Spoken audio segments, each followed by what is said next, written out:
On behalf of the Athenaeum, I wish to welcome you to the first evening of this summer's Geschke lecture series. The many programs that the Athenaeum offers to our island during the year are made possible by the generosity of many. For instance, tonight's lecture series is the result of grants from the Geschke Foundation and the National Endowment for the Humanities and many individual donors and sponsors throughout the year. So I would like to thank all of you for your support of your public library. Thank you.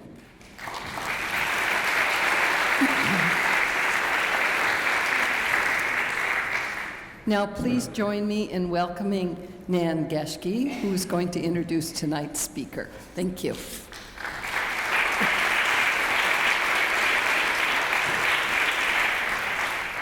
I'm very, very pleased to be here tonight to introduce our speaker. The news business today is facing challenges it has never experienced. Digital and print sources of news exist in a constantly changing world that demands instant coverage of breaking news. No one knows this better than our speaker tonight. Susan Glasser is the editor of Politico, one of the big success stories of the digital journalism age. It's a must-read for anyone who wants to keep up with events inside the Washington Beltway.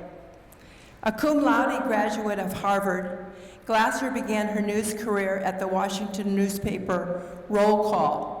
She rose from being an intern to becoming the top editor while still in her 20s.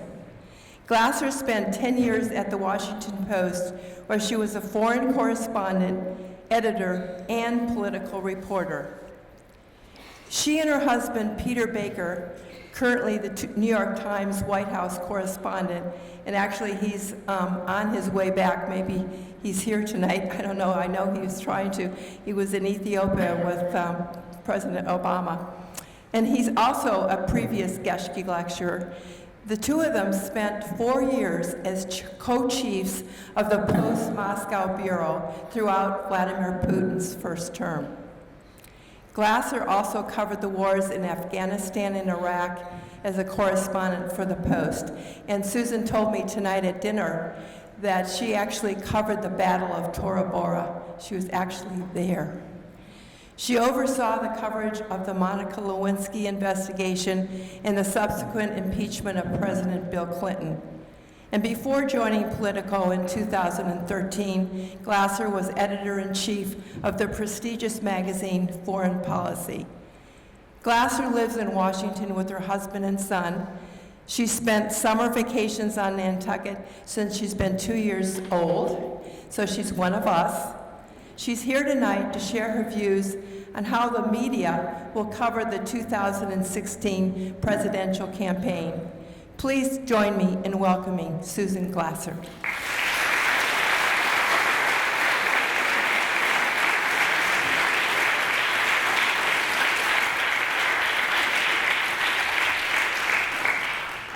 Well, first of all, I have to apologize to all of you. I certainly had no intention of bringing Washington weather with me here to Nantucket, and I am incredibly grateful and humbled that so many of you would come out on such a hot night. Thank God for those fans. And I now know what I already knew, of course, which is that Molly and the Athenaeum have many wonderful and loyal participants in their programs, and I'm grateful to her as well as to the Geschkes for this incredible lecture series. They're big footsteps to follow in, so I apologize in advance for the heat and perhaps for not quite living up to that advanced billing. And thank you again to all of you for coming tonight. You know, politics is always a difficult subject, especially because there's sort of an elephant in the room, and I thought we should just go ahead and get that part of the evening's lecture over with at the very beginning. So I'm going to start out this lecture by telling you a bold prediction. Donald Trump will not become the next president of the United States. I know it's shocking truth-telling You heard it here first. Okay, well, don't believe me? How about a quick show of hands then? And let's get this out of the way quickly. How many of you are Trump voters here? Come on, hands up, look around, look to your right, look to your left, right? This guy is leading in the national polls, so don't be embarrassed. I'm sure there must be one or two of you out there. Okay, no, guess what? He may be leading in the polls, he may be number one right now, top of the heap. He's got twice the support in New Hampshire as Jeb Bush, according to recent surveys. So where is everybody? Okay, point made. That being said, I don't think that we should just dismiss the Trumping of 2016 as some sort of a made-for-TV clown show, although I should be clear that it absolutely is, in fact, a made-for-TV clown show. Some days, I must admit, in the 37 days or so with which we've been living with this Trump bump, I remind myself of the movie that I'm sure some of you still remember called The Truman Show. Are you my Trump? All right, The Truman Show. How many of you remember The Truman Show? Exactly. So tell me, right, you found yourself thinking sometimes over the last month, maybe Donald Trump has pulled a truly brilliant stunt here, and we're all the actors in his reality TV show. Some days, I admit, when I look at the most read list on Politico and 8, 10, 9 of the top stories are Trump, Trump, Trump, Trump, Trump, I think this is the most brilliant act of reality TV show programming ever in the history of reality TV shows. We're the characters, and I imagine him sitting in some control room somewhere laughing with a producer and saying, "Wait until you see what I say tomorrow." Okay, just a thought. That's enough about Trump. I will not mention his name again, except to note the extreme benefit. One point on that, and one point only, which is the incredible benefit that would accrue to Hilary Clinton and the Democrats were he to continue his presidential campaign into next year as an independent. If he's the Ross Perot in this scenario, she's going to win, and I think you could take that part to the bank too. But then again, I would like to start out this lecture tonight with another prediction, which is simply this. That is merely today's conventional wisdom, and much, if indeed not all of it, will turn out to be just as wrong as anything else as we go through the 2016 presidential campaign. Indeed, you could say that just about the safest prediction, the safest bet in American politics, is that the conventional wisdom is always wrong about something. Of course, it's just a question of figuring out which part of it is the wrong part. Consider the ups and downs that have already led us to this point in the 2016 cycle. Here we are on the eve of next week's first debate in the Republican field. And by the way, big news today for those of you who weren't paying attention. It's only 468 days to go, and yes, we have a 17th official Republican contender today. I won't give you a pop quiz on who all 17 are. Let's just suffice to say, number 17 today, the entrant, is former Virginia Governor Jim Gilmore. I'm sure there are a lot of Jim Gilmore potential voters out here, for all of those for whom Trump is not the natural first choice. Okay, number 17. The first debate next week. I'm sure a lot of you are planning to watch it. My guess, by the way, is that a lot of you were not planning to watch it until the entrance of he who shall not be named in this lecture. So, if nothing else, the Fox News gods are happy with the advent of the unnamed candidate. Just a year ago, things seemed very different, and the conventional wisdom was pretty radically upended from what we're looking at right now. In fact, when my husband gave this lecture last year, he did so on the subject of his book about Bush and Cheney, the Bush and Cheney administration. Had you suggested, or had Peter suggested in his lecture last year, that Jeb Bush, a year later, would be running as a serious candidate for president, indeed possibly the front runner for the Republican nomination, it would have been an absolute joke. It just wasn't serious. I mean, a third Bush? Really? And that was back when Rand Paul, just 1 year ago this was, less than a year ago. Rand Paul today is a cratering third-tier candidate with a cash crisis and identity issues to boot. That's today's conventional wisdom, at least, and if you want to know what that's all about, you can read some very good report the other day on Politico about it. But just a year ago, Rand Paul was no third tier also-ran. He was, according to Time magazine's laudatory cover story on him, the most interesting man in politics, the guy who was going to upend the Republican Party. Because remember, here's another bit of conventional wisdom. Just 1 year ago, the Republican Party was going to be rebranding itself. The party's own self-searching examination of what went wrong in 2012 had made it very clear that things needed to change, that the party was going to have to reinvent itself for 2016. It was going to be all about attracting a new generation of voters, passing immigration reform, making a way to find itself an identity that was much more appealing to the minorities who will be making up an increasing portion of the American electorate as years go on, letting go of those old knee-jerk positions and reflexive thinking. Okay, a year later, that doesn't seem so much like the conventional wisdom, does it anymore? Or remember this, it was only a year ago that this was going to be a lightning fast primary season. Remember that? 2016 was going to be over like a light. They changed the calendar. They were going to bring order and discipline. No more of that crazy clown show from 2012, the front runner of the week. Remember Herman Cain? He's president, right? Oh, wait, no, I forgot.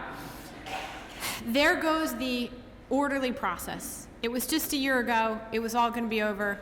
Now we're already talking about how long will the Republican nomination fight go? Will there be a contested convention? And all the other attributes of a contest that looks very, very different than it started out looking. That was clearly then, but this is now. We have a whole new set of conventional wisdoms about 2016, from the fact that absolutely certainly it's a totally wide open race. The Republican nomination fight could go all the way to the convention.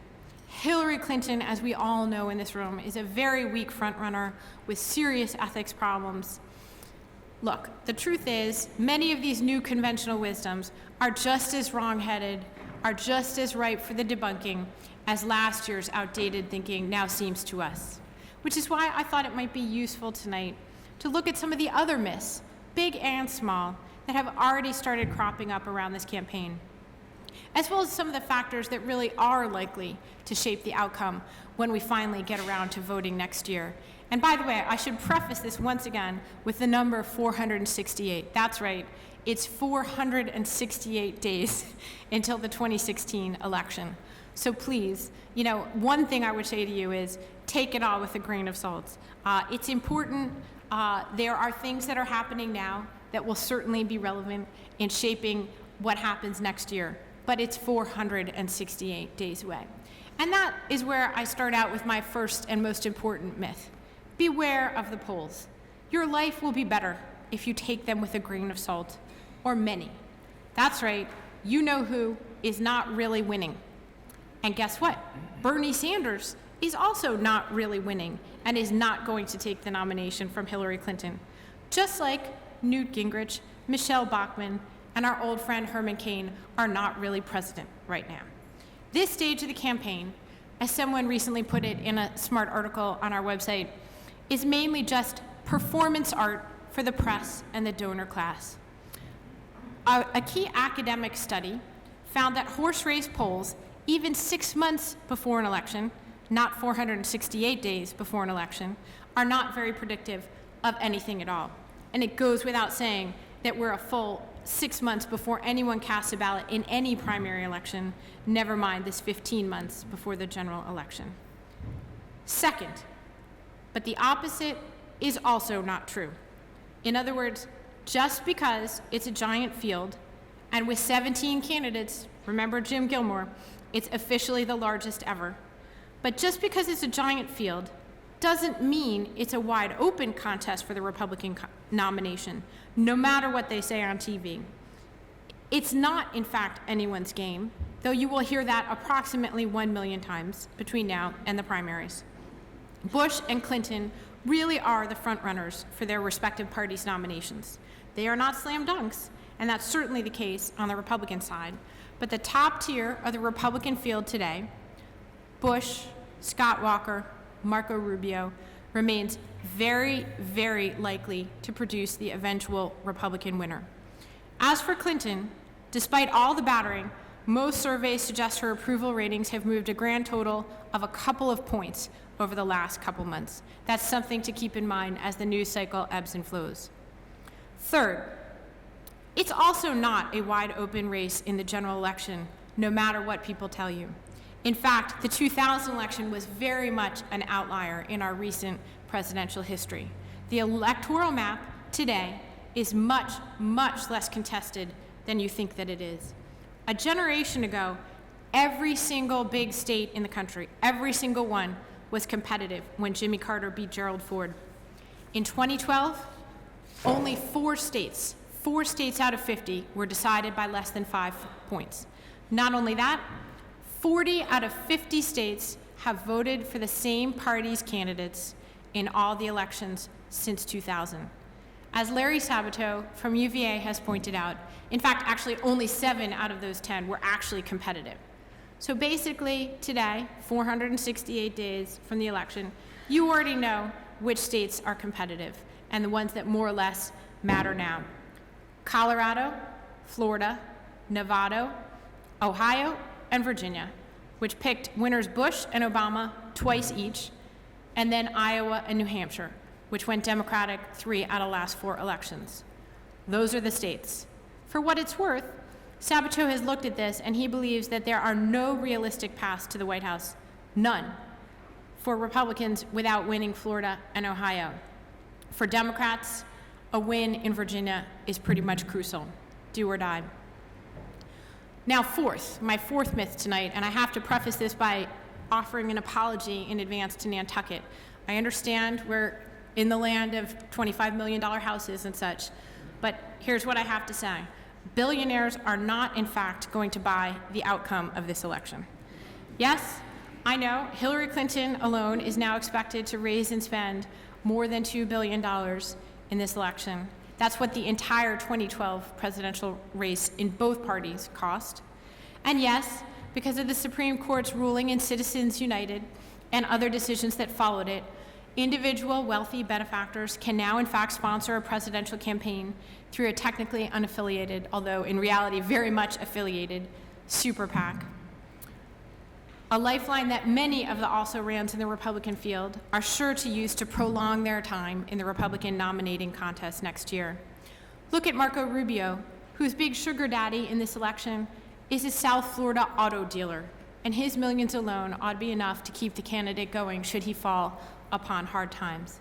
That being said, it doesn't mean that the oligarchs are going to buy off the voters or change the outcome of the presidential contest. The electoral map, the fact that we have a very partisan country with very well established and even hardened lines between the two parties in a way that we didn't see a generation ago, those factors matter much, much more. In one study from 2014 that I think is particularly relevant to this point, the vast majority of all outside money turned out to go to just 10 of the most competitive Senate contests. And the floods of money, and there were floods, made no difference at all in the outcome of any one of them, not one single one of those races. That very much squares with our own recent experience in both parties when it comes to presidential elections too. Look at John McCain in 2004. Look at Barack Obama in 2008. They weren't the fundraising leaders. Money follows success just as much as it begets it, at least when it comes to our presidential elections. Fifth, TV is not dead, and the election will not, in fact, be decided by who is the earliest adopter of Snapchat or Meerkat, who produces the most viral anti-Clinton GIFs. The fact that I even know what those are doesn't necessarily even mean anything, and it may simply be an elaborate distraction invented along with the Truman Show to keep us all busy and in business and writing about things for the next 468 days. I'm sure you've already heard many, many predictions about how this is the election year when new media will finally take off, when TV has lost its influence, and the old raise money, spend it on TV ads dynamic of American campaigns ever since the 1970s will finally perish. Don't believe it. It's just not true. As we reported recently, presidential campaigns are now projected to spend approximately $4.5 billion on TV ads in 2016. That's $500 million more than in 2012 on TV ads, and it's 4 times what is expected to be spent online. The bottom line is TV is still what matters, and those ads are going to be coming at you in a blitz. Marco Rubio, he's been spending some of that car dealers' money to reserve millions and millions of dollars in TV advertising time in New Hampshire. So many of you will see it here on your TV. He's already reserved that TV time for this fall. Does that mean that we have more Willie Hortons, more swift boating in our future? The answer is yes, absolutely yes. 6th, and it pains me to say this as a former editor of Foreign Policy magazine, but one of the new conventional wisdoms you hear is that finally this is going to be a foreign policy election. The world matters. There's a real debate between the two parties and inside the Republican Party about national security, about the level of engagement the United States should have in the world. And I have to tell you, don't believe it. It's not true. This isn't going to be a foreign policy election. Americans are not going to make up their mind on the basis of national security. Now, of course, there are the usual caveats that apply. Some world-changing event, a black swan, if you will, could happen. We could be embarked in a new war, and then all bets are off when it comes to this. But the bottom line is that it's just like those surveys that show he who shall not be named at the top of the polls. The polls right now might be registering that Americans are extremely concerned about national security and foreign policy, that they really care about ISIS and Syria. I think it's very misleading.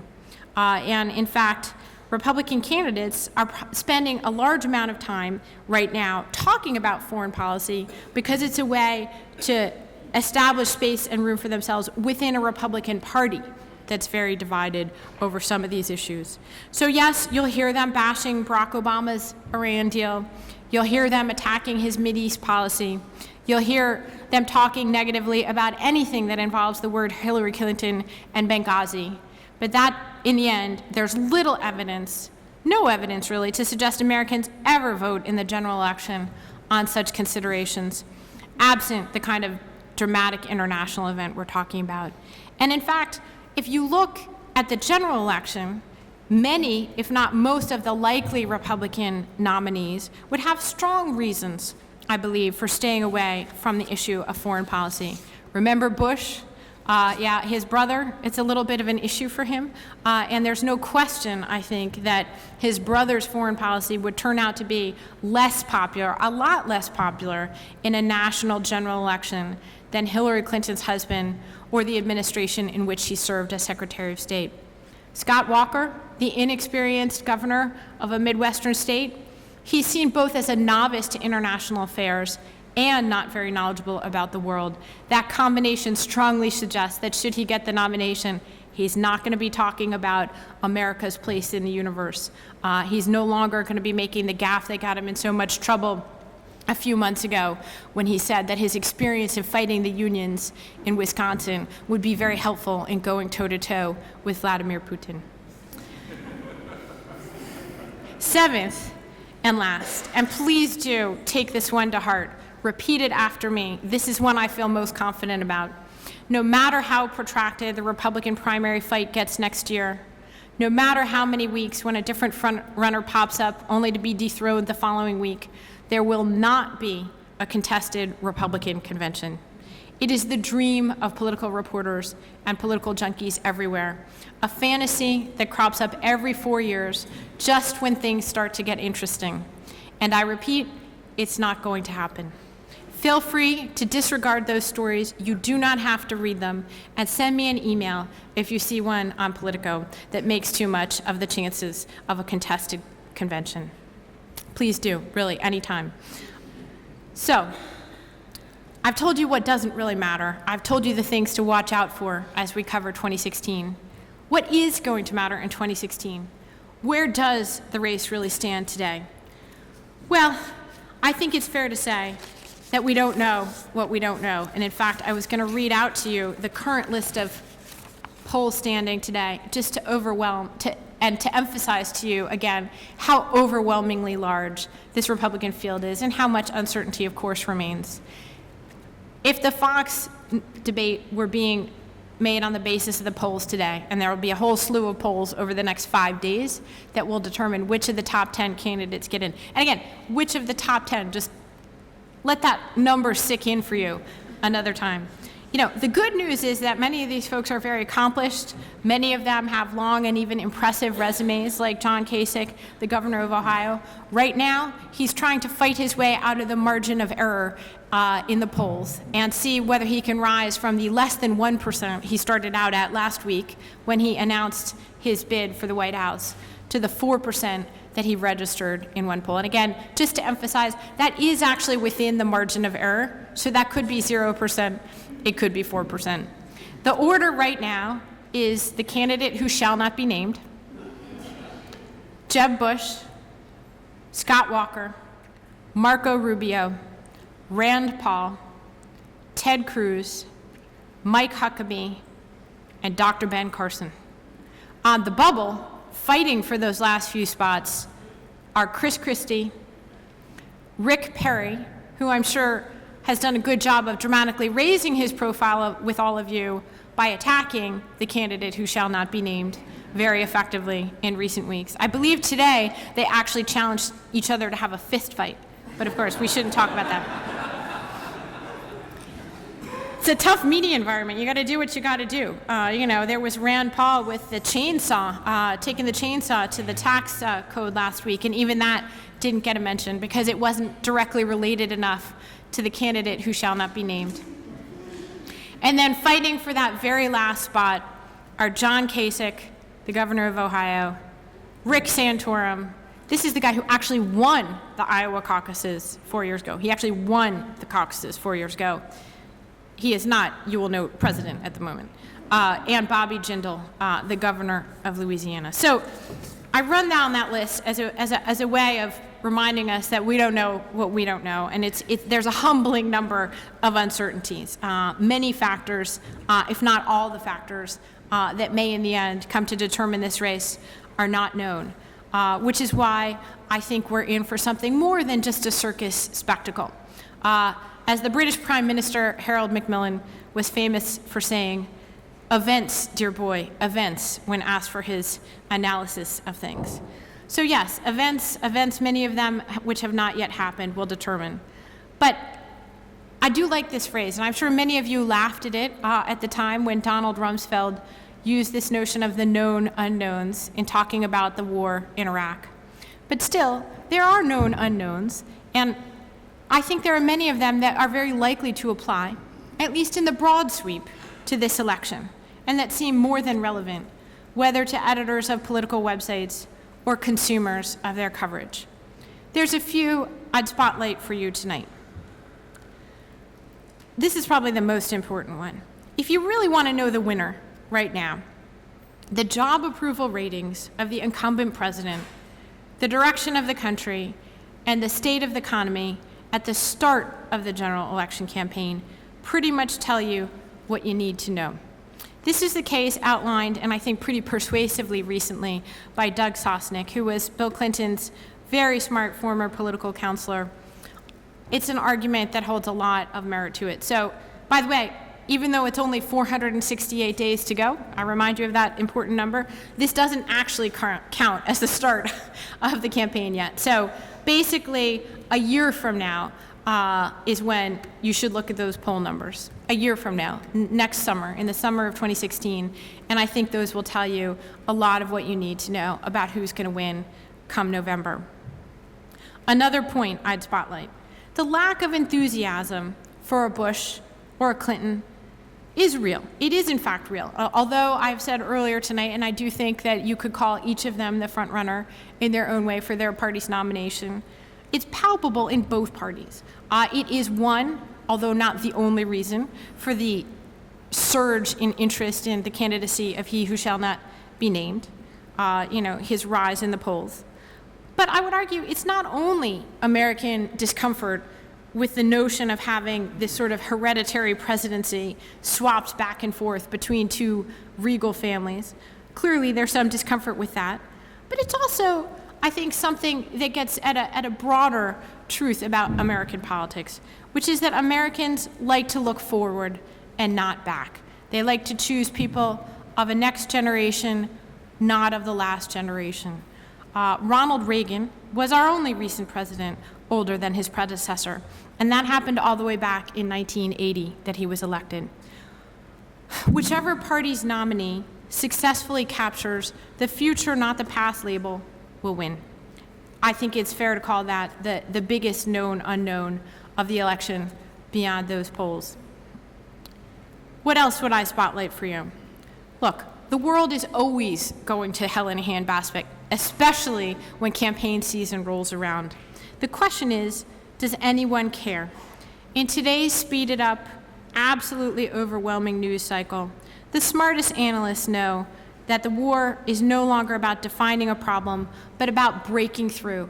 It's about giving you a reason to pay attention to their candidates' rhetoric. Why pay attention to this or that development when it may be gone tomorrow? As ephemeral as all the other pseudo-scandals and would-be defining issues of our time. This week, the issue on the table is President Obama's Iran deal.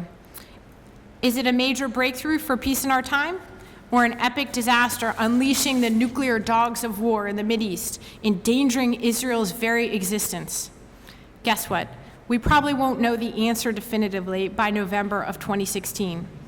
But I can predict this with relative certainty. How you think about the deal, how you think about Iran, how you think about Israel is almost certainly already determined. It's determined by the party you identify with, by the cable news you watch, by the websites you surf, or the newspapers you read. And besides, I can tell you this now anyways, it's not going to affect the outcome of 2016 either way. It actually doesn't matter what you think about the Iran deal. And you can take that one to the bank, even if we have no idea what history will ultimately judge of President Obama's accomplishment in reopening negotiations with a country we haven't talked to in several decades. Now, I'm very eager, and I've already had a little bit of a preview of all the questions in the audience today, and I know there's a lot of very opinionated people on either sides. So I'll leave you with a final thought before I get to take your questions. The structuralists, call them the political moneyballers, if you will, have a point, of course. Who needs all this horse race up and down? Who needs the colorful coverage that Politico and all the others provide of the campaigns, what's going on inside, their campaign managers, the ups and downs, the quirks in the biographies of these candidates? It's not about that, they would have you believe. It's all about the numbers. And of course, they have a point that can't really be disputed. If the economy's terrible, the incumbent party is going to lose the White House, and that's just a fact. But in any even slightly more ambiguous situation, there are facts and precedents to suit just about every Moneyball theory. It was Ronald Reagan, remember, who reminded us that facts are stupid things. In the end, there's a fact, there's a statistic, there's a number to marshal for any case short of outright recession or absolute economic disaster and basket case. Then again, there's also numbers to prove just about every point in presidential politics. Think about the stat. Remember the old one about how the tallest nominee always wins? So for that matter do men, after all. They have a 100% record of winning American elections for the last 200 plus years. That makes it a fairly safe forecast. Then again, until 2008, so did white guys. So betting on the past may be absolutely the right way to go if you want to know who's going to win in 2016. Until it isn't, that is. So thank you.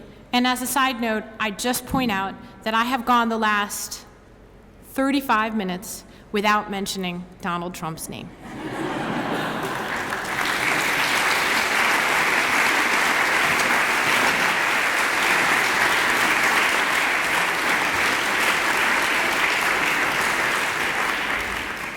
Okay, so lots of questions.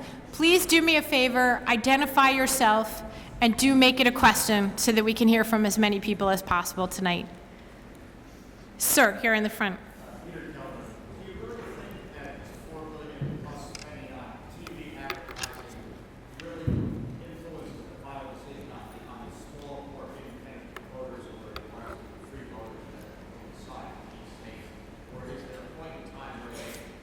Turn off Well, it's a good question for those of you who couldn't hear, basically about, like, does this $4 billion worth of spending actually influence at least the on-the-fence independent voters or not, or do they just get so overwhelmed by the flood, that they tune it out? And I would say there's sort of contradictory data points, and it really depends on, how macro or micro you want to go with it. On the one hand, you have, I think, the very real evidence that negative ads work. It's why American campaigns over the last several decades have, honed the art of the contrast, if you will. And there's no question that presenting negative information can help define the candidate. The flip side is, we all know the media environment has become absolutely overwhelming, and even if it is scandalous, it's harder and harder to break through. Donald Trump, I think I'm allowed to say his name now, is a great testament to the fact that, he's a believer that no publicity is bad publicity. Just spell my name right. And, I'll help you out by blazoning it on the side of everything that I can possibly license. And in a horrible way, one of the things that we're learning from this early phase of the 2016 campaign is that that's a pretty effective strategy in a media environment in which scandals, news stories, even things that are genuinely of interest to you as a voter come and go so quickly, with the overwhelming pace of a Facebook news feed, and you just have too many friends on the news feed, right? You can't keep it all straight. So what does that do to advertising in this environment? It makes it harder and harder to break through, just like I find in publishing stories. The good news and the bad news are one and the same. In the good news sense, I now have incredible ability to distribute the work of my reporters and writers to people for costs that have basically fallen to zero, right? The bad news is it's basically impossible to get your attention unless I'm truly providing something of original value. And the same thing, I think, is going to apply to communications from or about the presidential campaign. But I basically think that while the presence of overwhelming amounts of money is an enormously worrisome trend in our democracy, and it really does enable some people to have a louder voice in American public affairs than others. When it comes to something as big and with as many stakeholders as a national presidential campaign, even that huge number is diluted by the sheer scale of the other factors that are involved.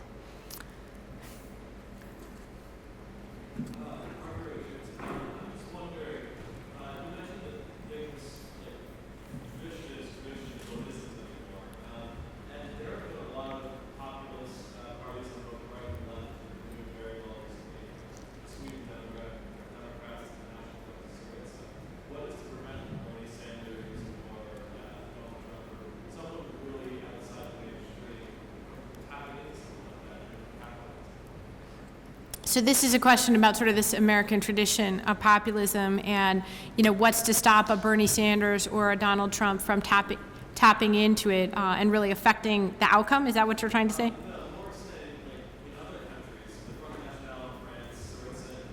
Uh-huh. Okay.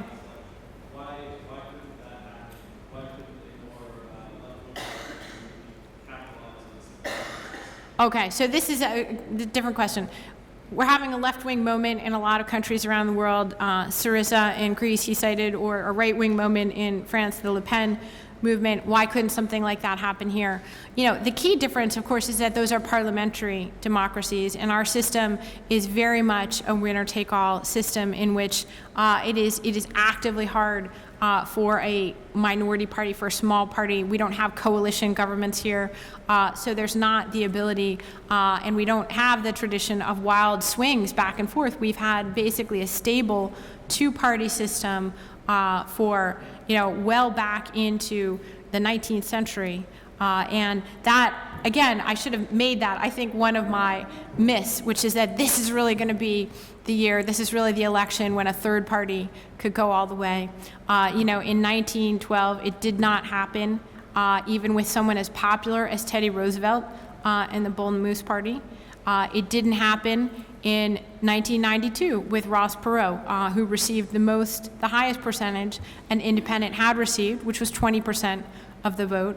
To this day, Those from George H.W. Bush's White House believe that that cost them the election in November. There's a strong case to be made. That was the fact. And that's the high watermark of third-party or independent candidacies in the United States. And I think that while there's plenty of unrest, while there's plenty of anger, and while there's plenty of evidence to suggest that Donald Trump is, in fact, one of the most effective manipulators of the current media environment of any of these kind of populist candidates that we've seen in recent years, I do believe that he's properly understood as part of the long line of sort of angry white dudes who've been complaining about the establishment politics ever since Father Coughlin in the 1930s. These are, actually not that different from what we've seen in other elections, even if the scale of the salesman is different and the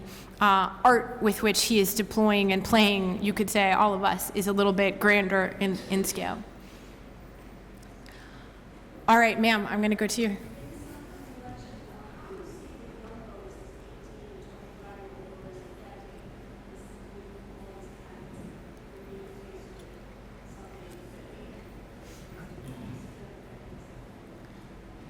So this was a question about the younger voters, 18 to 25, the famous Millennials, and whether, if at all, they will affect the outcome of the campaign. Again, this is a sort of another staple, right, of campaign season conversation is the question of the youth vote. Is particularly relevant for the Democratic Party, of course, because they had a candidate in the form of Barack Obama in 2008 who really did manage to energize a whole segment of the electorate that may or may not be as excited about a candidate, possibly two candidates, who both represent an older generation even than the president we've had for the last 8 years. The flip side is you might see if there's a Hillary Clinton that she energizes a different set of demographics and a group of women, possibly even a segment of moderate Republican women who wouldn't have been as excited or as mobilized around Barack Obama's candidacy. But I do think that Republicans, are going to face a challenge in particular with that question. But with a field of 17 candidates as of today, the eventual winner of the Republican nomination may end up winning some of these primaries with a very, very small percentage of the vote. If there's 17 candidates in the race, you're not looking at 51% that you need to win. So could somebody put together a coalition? Are there people in the field like Marco Rubio who do in fact appeal to younger voters, or Rand Paul? Absolutely. And so the Republican campaign actually just got a little bit more like those parliamentary democracies in Europe, in the sense that you could imagine putting together smaller groups of voters in order to win the election. Okay, in the very back.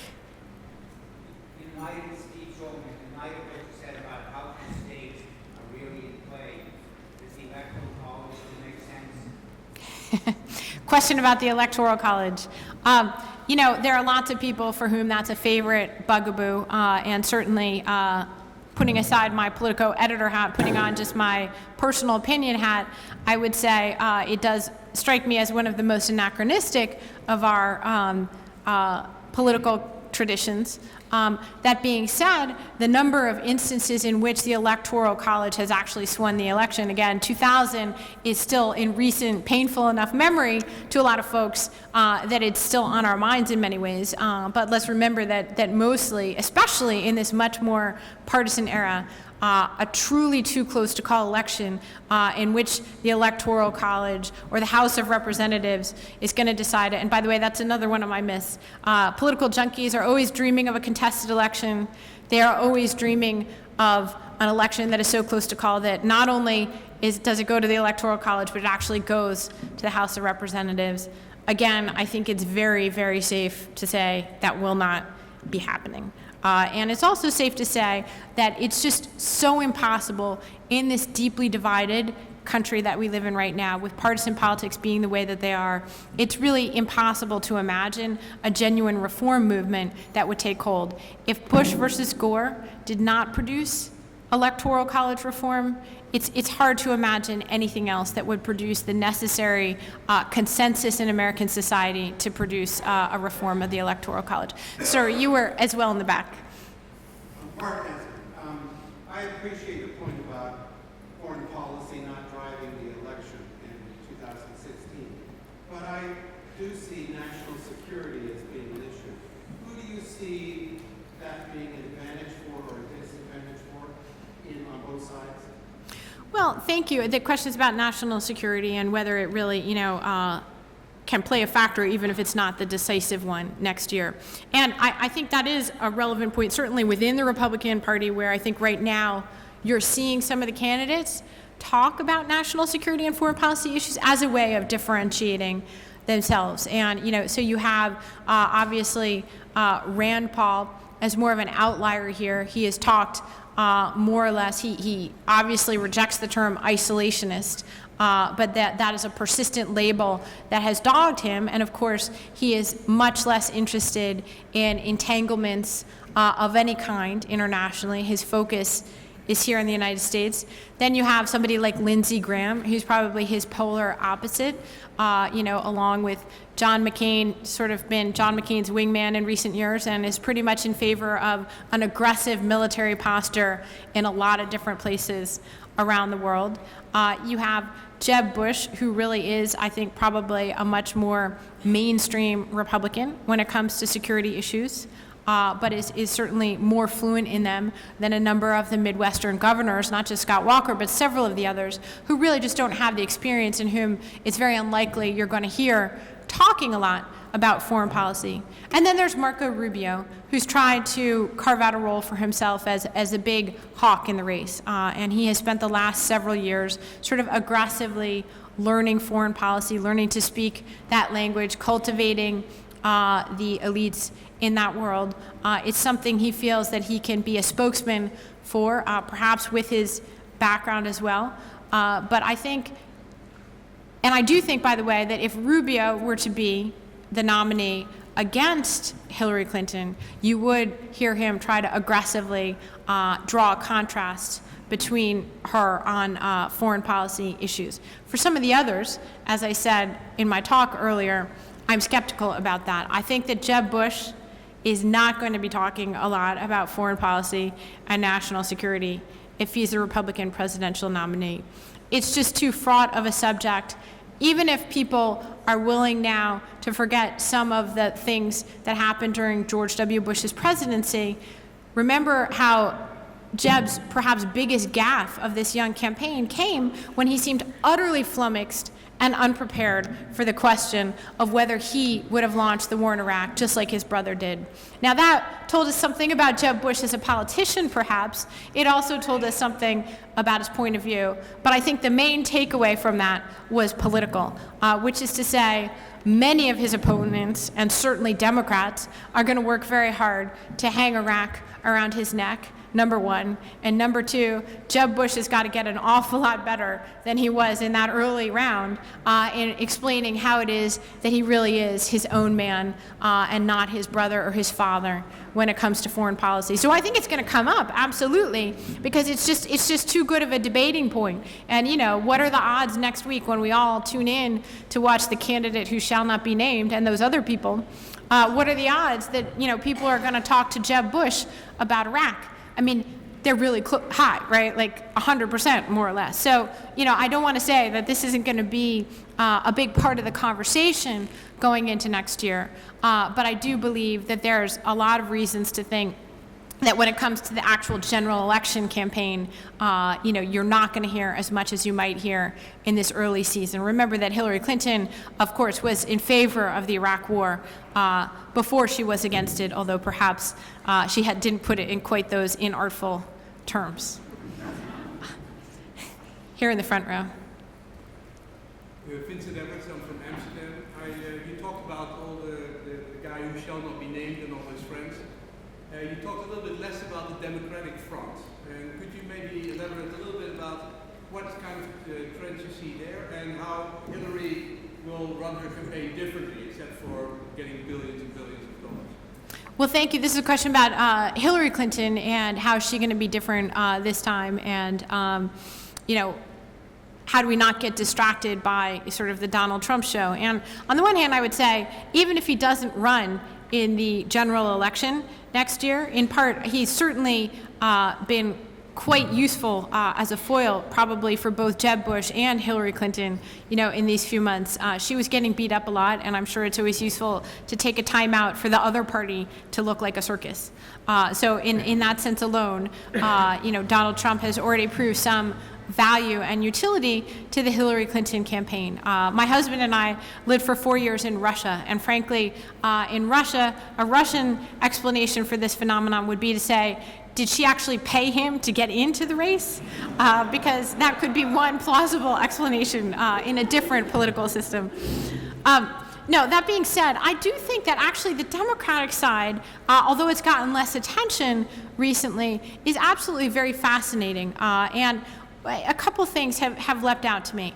Number one, Hillary Clinton clearly is doing something different than in 2008 in terms of the issues that she's talking about. She clearly has made some sort of an assessment that the electorate and certainly her own party have moved significantly to the left of where it was before. There was even a fascinating thing not long ago. You had President Bill Clinton coming out recently and basically disavowing his own approach in the crime bill from the 1990s and saying, that was a mistake and we were wrong to do it. And I think that tells you how the turf has shifted. And so it's obviously a complicated field for her in the sense that, she wants to run in part and say, hey, listen, if you want to have a good economy, if you want to be growing again, my husband had the largest peacetime expansion or whatever that line is of any recent American presidents. She wants to run on the Clinton economy, but also in some ways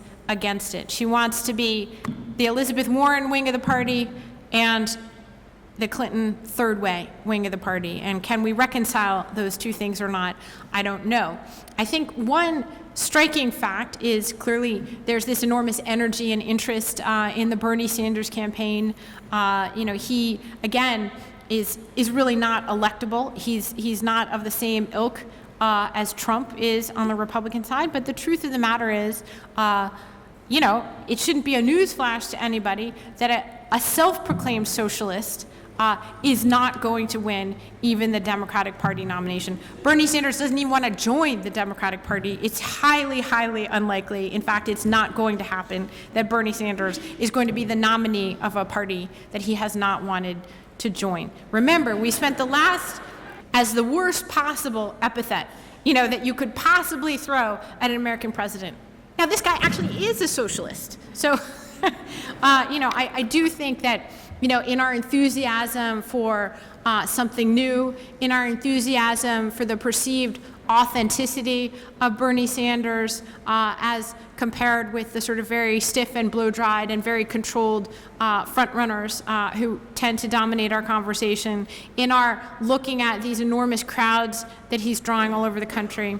One thing I would tell you to look at as you're reading all these stories about the incredible enthusiasm for the Sanders campaign, look at the map of where he's drawing these big crowds. Not one of them is in a state that's actually going to have anything to do with actually choosing the Democratic nominee for president. So if in Barack Obama, Hillary Clinton had a very canny and lucky opponent in his timing who really chose to carefully look at the map of American politics and to decide, almost in a structural way, here's where we can make our play. Bernie Sanders is doing the exact opposite. He's going to liberal college towns and big cities all across the country where he can fill a crowd with enthusiastic members, those millennial voters who aren't going to really vote and turn out in any kind of a way that's going to, make a meaningful difference. So, but I don't mean to dismiss it because, again, the enthusiasm is real. This strand of politics is real. And I have been surprised, actually, by the extent to which Hillary Clinton's campaign message has reflected and refracted back to those voters, hey, I hear you, it matters. Partially, I think what that tells me, and what I think it should tell all of us, is something that's kind of depressing about the disappearance of the middle in American politics. I think she's not pitching to that many truly undecided voters in the general election because there aren't that many truly undecided voters in the general election. And American politics over these last couple decades in particular has shifted to a different kind of playing field than in the past, where it's really more about motivating your team to come out and figuring out which of that vast pool you can actually get much more than it is with using this traditional kind of negative advertising to sway the vast undecided middle one way or the other. That vast undecided middle just doesn't exist anymore. We've segmented ourselves into red America and blue America, and that's the realities that lets Hillary Clinton try to be part of the Elizabeth Warren wing of the party today. Ma'am.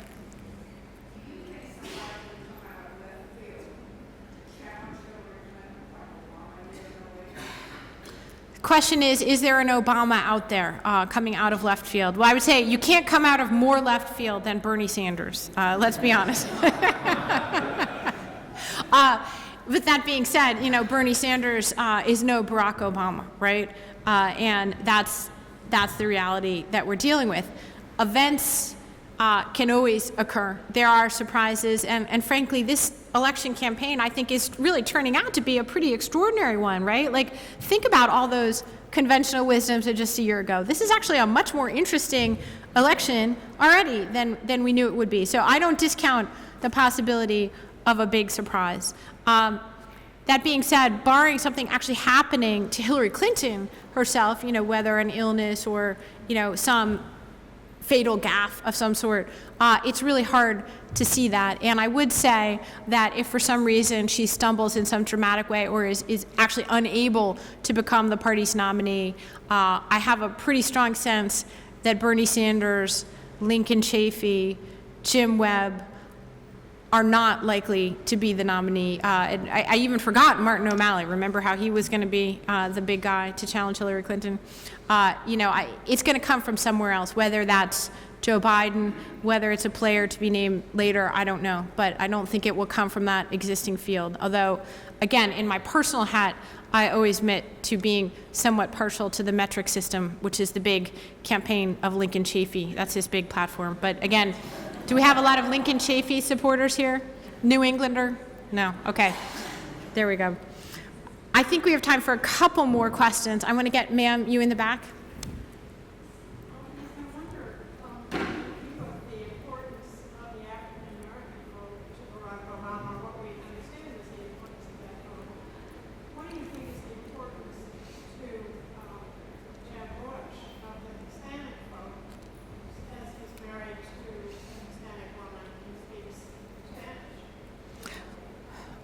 Well, I think that's certainly going to be one of Jeb Bush's main campaign points, is that he is a more electable candidate because he has more appeal to Hispanics, who are, of course, a growing part of the electorate, not only in Florida, where he lives, or Texas, where his brother lives, but all across the country.